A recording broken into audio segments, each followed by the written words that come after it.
ஒவ்வொருத்தருக்கும் காலம் இருக்கு. காலம் வர்ற வரைக்கும் காத்திருந்துதான் ஆகணும். புதிய வளர்ச்சியை எதிர்பார்க்காத அருட்கொடைய இறைவன் நமக்கு தர காத்திருக்கான். நம்மளுடைய வாழ்க்கையை அடுத்த தரத்துக்கு எப்போ உயர்த்திட்டு போகணும்னு அவனுக்கு தெரியும்.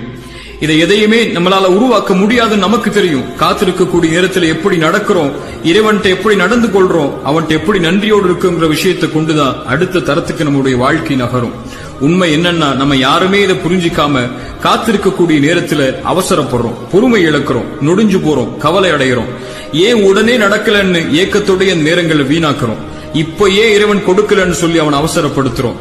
தகுதியான நேரத்துக்கு முன்னாடி தகுதி இல்லாத விஷயங்கள் கிடைக்கிறது அருட்கொடை இல்லைங்க, அது சுமை, மேலும் ஆபத்து. ஒரு தந்தை செல்வந்தர்.